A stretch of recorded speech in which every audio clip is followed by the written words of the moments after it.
Good morning student.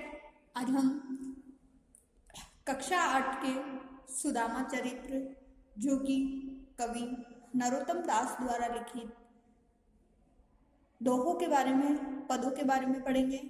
हमने पिछली कक्षा में भी 3 पद पढ़े थे जिनकी व्याख्या हमने की थी और आशा करती हूँ कि आपने इनको समझा है, कॉपी में लिखा होगा कि सुदामा चरित्र जब नरोत्तम दास जी कहते हैं कि सुदामा की दीन दशा बहुत ही दयनीय होती है तो उनकी पत्नी उनसे बार बार हट करती है और भगवान श्री कृष्ण से मिलने भेजती है। और जब वह सुदामा स्वयं द्वारिका जाते हैं श्री कृष्ण से मिलने तो किस प्रकार से उनकी दयनीय दशा का द्वारपाल भगवान श्री कृष्ण के सामने वर्णन करते हैं। और जैसे ही उनका नाम सुदामा लेते श्री कृष्ण दौड़ते हुए आते हैं और उनसे मिलते हैं और जब उनकी दयनीय दशा, फटे हुई एड़ियाँ देखते हैं तो जब उन्हें सिंहासन पर बिठाते हैं, उनके पैर धोते हैं तो उस परात को तो वो हाथ भी नहीं लगाते जो पानी की भरी हुई होती है और स्वयं इतनी करुणा करके, कृपा करके, दया करके उनकी आंखों से इतने आंसू आ जाते कि उन्हीं आंसुओं से उनके पैर धोने लग जाते हैं। इसके बारे में पढ़ा था। फिर उनकी जो पत्नी है उन्होंने थोड़े से मुट्ठी भर चावल भेजे थे जो कि श्री कृष्ण शर्म के मारे उन्हें देना नहीं चाहते थे। उन्हें लगता था ये तो स्वयं द्वारिका के राजा है, इनके तो इतने ठाट बाट महल है और इतने से चावल देकर मैं क्या करूं। उन्हें शर्म आ रही थी तो उस पोटली को वो छुपा देते, परंतु श्री कृष्ण उनसे लेने की कोशिश करते और पुरानी बात बताते कि पहले भी तुमने मेरे हिस्से के चने भी गुरु माँ ने दिए थे, वो तुमने स्वयं खा लिए, तो क्या तुम्हारी चोरी करने की आदत, जो चतुर, जो कौशल हो, तुम इस प्रकार से चतुर हो चोरी करने में, वो आदत तुमने आज तक नहीं छुड़ाई थी।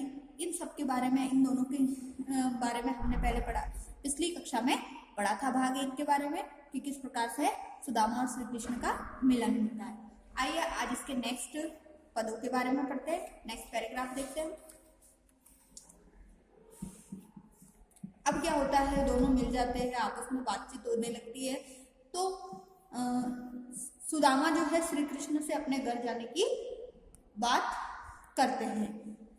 तो इस पैराग्राफ में कवि नरोत्तम दास जी ने यही वर्णन किया है कि श्री कृष्ण से कहते हैं घर जाने के लिए और जैसे ही वह घर जाने के लिए कहते हैं तो वो उन्हें क्या करते हैं, खाली हाथ ही विदा कर देते हैं। तो खाली हाथ ही विदा कर देते तो उन्हें लगता है कि वो श्री कृष्ण जिसने इतना द्वारिका का राजा होने के बाद भी मुझे इतना आदर दिया, इतना प्रेम पूर्वक मुझसे मिला और अंत में मुझे खाली हाथ ही विदा कर दिया, तो वो अपने आप को खींचते हैं, मन ही मन दुख होता है उन्हें कि द्वारिका के राजा होने के बाद भी इन्होंने मुझे कुछ नहीं दिया। वह पुलकनी, वह उठी मिलनी, वह आदर की बात, वह पटवनी गोपाल की कछु न जानी जात। तो इस प्रकार से उनका मिलन होने के बाद द्वारिका के जो राजा है श्री कृष्ण, उनसे सुदामा घर जाने के लिए विदा लेते हैं। तो वो जब खाली हाथ उन्हें विदा कर देते तो रास्ते में सुदामा बड़े आश्चर्य से सोचते कि वह पुलकनी अर्थात श्री कृष्ण बड़ा ही पुलकित होकर, प्रसन्न होकर मेरे से मिलने के लिए उठा और आदर किया, मेरा इतना मान सम्मान दिया मुझे। वह पटविनी और वह गोपाल जो श्री कृष्ण है, उसने जब मैंने विदा करने की बात कही तो मुझे कुछ भी न देकर विदा कर दिया। तो श्री कृष्ण की यह बात मुझे तो बिल्कुल भी समझ नहीं आ रही। घर घर कर ओढ़त फिरे तनक दही के काज। और इस प्रकार से जब वो खींचते हुए जाते हैं रास्ते में, अपने मन को दुखी करते हुए जाते हैं, तो सोचते हैं कि आज द्वारिका का राजा बन गया है तो क्या हो गया, है तो वही माखन चोर जो कि घर घर थोड़े तनक मतलब थोड़े से दही के लिए भी भटकता फिरता था, मांगता फिरता था। कहा भयो जो अब भयो हरि को राज समाज। और है तो वो ही श्री कृष्ण, आज भले उसके पास द्वारिका की इतनी बड़ी नगरी है, वो इतना राजा बन चुका है, सब कुछ बन गया है, लेकिन है तो वो ही माखन चोर है जो कि थोड़े थोड़े से दही के लिए भी इधर उधर भटकता फिरता था। हो आवत नाही हूं तो वाही पठियो ठेली। तो जो कृष्ण खुद मांगा करता था जरा जरा सा दही, वह दूसरों को क्या देगा। इस प्रकार से वह छीजते हुए, अपने मन को दुखी करते हुए बातें करते जाते हैं। फिर सोचते हैं कि हो आवत नाही हूं तो, वाही पठियो ठेली। और मैं तो फिर भी नहीं आना चाहता था, परंतु उनकी जो सुदामा की जो पत्नी थी वो कहते उसने ठेली मतलब जोर जबरदस्ती करके मुझे, पठियो मतलब भेजा है यहाँ पर, इसीलिए उसकी बातों के अधीन होकर, उसकी बातों में आकर मैं यहाँ आया हूँ। अब कहियो समुझाई के बहु धन धरो सकेली। अब मैं उसके जाकर समझाऊंगा कि देख श्री कृष्ण ने मुझे कितना सारा धन दिया है, कितनी सारी दौलत दी है, कितने सारे हीरे जवाहरात दिए हैं, जो कि संभालने से पर भी मुझसे तो नहीं संभल रहे, इसीलिए इसको संभाल कर रख। तो वो क्या करते हैं कि इस प्रकार से उन्हें जब खाली हाथ विदा कर दिया जाता है तो वो बिल्कुल मन को दुखी करते हुए श्री कृष्ण को इस तरीके से उनके साथ ऐसा व्यवहार करने लग जाते कि मन ही मन उन्हें कुछ भी कहने लग जाते कि वो है द्वारिका का राजा, परंतु था तो वो माखन चोर ही, जो कि जरा जरा से दही के लिए इधर से उधर भटकता फिरता था, हाथ खिलाता फिरता था। आज राजा बन गया तो क्या है, और है तो वो मांगने वाला ही, जो दूसरों को क्या देगा। इस प्रकार से उनका मन दुखी हो जाता है तो वो कहने लग जाते हैं। तो इस प्रकार से धीरे धीरे जो उनका रथ होता है आगे बढ़ता जाता है। फिर आगे वो सोचते हैं, नेक्स्ट पैराग्राफ में हम देखते हैं कि कवि कहते हैं कि जैसे ही सुदामा अपने गांव पहुंचते हैं और अपने जो झोपड़ी थी उस झोपड़ी को न पाकर जो स्वयं द्वारिका जैसा राजमहल पाया और द्वारिका जैसी नगरी पाई, तो उसको देखकर बड़े आश्चर्य हो गए, भ्रमित हो गए कि ये सब कहाँ से आ गए, क्या मैं भूल भटक कर वापस द्वारिका तो नहीं आ गया। वेसो ही राज समाज बने गज बाजी गने, मन ब्रह्म छायो केंदो परियो कहूँ मारग भूली, कि फेरी के मैं अब द्वारिका आयो। राज समाज मतलब जैसा द्वारिका का जो राज समाज था, वैभव था, सोने चांदी जवाहरात, इतनी सोने से जड़ी हुई द्वारिका की जो नगरी थी वैसी ही नगरी। तो गज हाथी और बाजी मतलब घोड़े का पर्यायवाची है।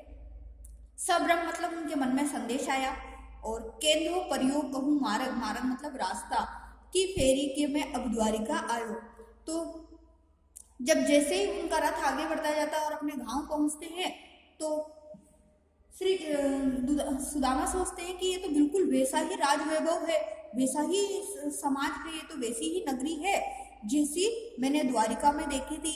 ऐसे हाथी घोड़े सब घने, बहुत अत्यधिक हाथी घोड़े यहाँ पर दिखाई दे रहे हैं। मेरी जो झोपड़ी है वो तो मुझे कहीं दिखाई नहीं दे रही है। उनके मन में ऐसा संदेह आया, भ्रम हो गया। केंदो प्रयोग कहूँ मार्ग भूली, क्या मैं मार्ग भूलकर कहीं भटकता फिरता मैं वापस द्वारिका तो नहीं आ गया। ये तो बिल्कुल जैसा द्वारिका था वैसी की वैसी नगरी है ये तो। भोन बिलो किबे को मन लोचत, सोचत ही सब गांव बजायो। और जैसे ही उन्होंने इतने बड़े बड़े भवन देखे तो उनका मन लोचित हो गया। उन्होंने सोचा, वो एकदम से पहले तो आश्चर्यचकित हो गए, सोचने लगे कि जो मेरा गांव था वो कहाँ है। उसको खूब ढूंढने की उन्होंने कोशिश की। पूछत पांडे फिरे सबसो, पर झोपड़ी को कहूँ खोज न पायो। और जो पांडे जी, जो सुदामा जी है, वो सबसे पूछते फिरते हैं अपनी झोपड़ी के बारे में, खोजते फिरते, ढूंढते फिरते, परंतु उन्हें कहीं पर भी वो झोपड़ी दिखाई नहीं देती है। और वो बड़ी ही आश्चर्यचकित हो जाते हैं कि क्या मैं कोई रास्ता भटक कर फिर से द्वारिका तो नहीं आया। नेक्स्ट पैराग्राफ देखते हैं कि इसके अंदर जो भगवान श्री कृष्ण की कृपा से उन्हें अप्रत्यक्ष कृपा हुई। अप्रत्यक्ष मतलब जो कि उनके सामने भगवान श्री कृष्ण ने उनके सामने कोई कृपा करके उन्हें कुछ नहीं दिया, परंतु जहाँ उनकी पत्नी रहती थी, जो उनका गांव था, उसको उन्होंने उतना कृपा करके, जो झोपड़ी थी वहाँ सोने चांदी के महल हो गए, खूब धन धान से वो फलित हो गए। ऐसी कृपा को देखकर बड़े ही आश्चर्यचकित हुए। तो सोचने लगते हैं कि वह टूटी सी छानी हती, कह कंचन के अब धाम सुहावत। और वो सोचते हैं कि कहाँ वह एक टूटी सी छानी मतलब छप्पर झोपड़ी होती हुआ करती थी, और कहाँ आप कंचन यानी कि सोने के धाम सुशोभित हो रहे हैं इस गांव में, इस नगरी में, के पग में पनही न होती, पनही न हती, कह ले गजराजो ठाटे महावत। और कहाँ तो उनके पैरों में पनही मतलब जूते तक नहीं थे भगवान सुदामा जी के। और अब देखो भगवान श्री कृष्ण की ऐसी कृपा हुई उनके ऊपर कि उनके महलों के बाहर गजराज मतलब जो हाथी खड़े हैं उनको महावत उन हाथियों को नियंत्रित करने वाले बड़े बड़े द्वारपाल खड़े हैं। भूमि कठोर पे रात कटे, कहाँ कोमल सेज पे नींद ना आवत। और ऐसी भूमि पर, धरती पर वो सोते थे, बिना बिस्तर के जमीन पर वो सोते थे जिस पर उनकी रात कट जाती थी। और आज उनको कोमल सेज ऐसे मुलायम बिस्तर पर भी नींद नहीं आ रही। के जूतो नहीं कोदो सवा, प्रभु के प्रताप ते दाख न भावत। दाख मतलब अंगूर के लिए कहा गया, किशमिश के लिए कहा गया कि आज उन पर भगवान श्री कृष्ण की ऐसी कृपा हुई कि झुरतो मतलब कह रहे कि इस प्रकार से जुड़े हैं कि जो कोदो समा जो मोटा अनाज चावल कि कैसे तो वो चावल बॉईल करके उबाल के और ऐसे चावल वगैरह खा के अपना दिन निकालते थे। और आज भगवान श्री कृष्ण की प्रभु की ऐसी कृपा हुई कि उनकी वजह से वो रोज ड्राई फ्रूट्स किशमिश भगवान की कृपा से इतना सब कुछ मिलने के बाद भी वो उन्हें भी नहीं भा रहा है। वो अपनी इस कृपा का बहुत बहुत भगवान श्री कृष्ण को धन्यवाद देते हुए वो सोचते हैं कि स्वयं द्वारिका के राजा ने मुझ पर इतनी बड़ी कृपा की है। तो आज का जो आपका होमवर्क है, तीनों पैराग्राफ की आपको व्याख्या करने का प्रयास करना है। नेक्स्ट क्लास में हम इनके प्रश्नों को समझेंगे और आपका जो नरोत्तम दास द्वारा लिखित सुदामा चरित्र है वो चैप्टर आज कंप्लीट हुआ। Thank you. पढ़ाए गए पाठ को आप ध्यान से पढ़िए।